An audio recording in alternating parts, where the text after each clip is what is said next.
Good afternoon, I'm Belinda De Lasheras with Hunter News.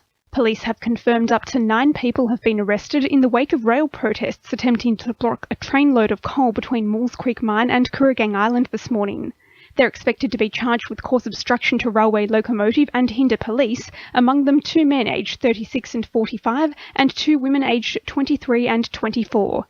Acting Inspector Mick Kelly says some protesters managed to enter the rail line. At approximately 5:20 a.m. this morning, police received some information in relation to some protesters at the protest site at Sandgate. Police attended there, subsequently located a number of protesters next to the railway line. As a result, a number of protesters have entered the railway corridor. 9 people entered the corridor, 5 people entered one of the carriages on top of the coal train, and 4 remained on the running lines. As a result of that, police assistance required from police rescue.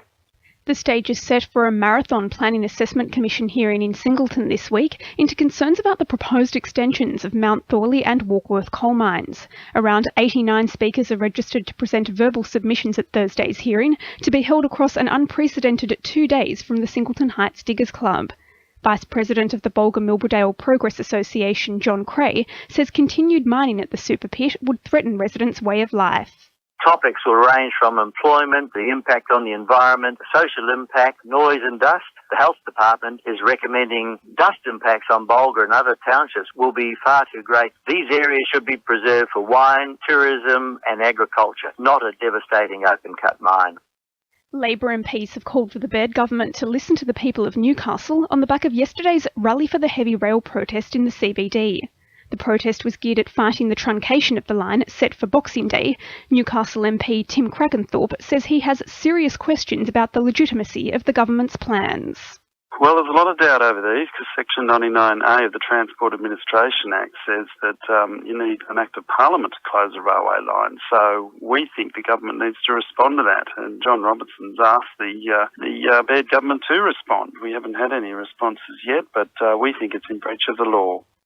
Tensions are escalating over Liberal Party nominations for the seat of Port Stephens. Current frontrunner Ken Jordan has reportedly been given the support of former Liberal MP Craig Bowman and head of the Port Stephens Liberal Party State Conference, Steve Tucker. The conflict has reportedly arisen as a result of large demographic and geographic divides in the electorate. 6,000 hectares of land near Dungog could be up for sale to foreign buyers in the new year. Originally set aside for Tilligra Dam, Dungog Council is looking to sell the unused land to enable hybrid productivity in the community. It's believed the sell-off could also inspire new employment opportunities. Dungog Mayor Harold Johnston says it's important the land is put back to productive use. What's important for this Shire is that land gets put back into productive use, that it's well cared for, and that the community that was up there is re-established. Now with sport, Annabelle Regan.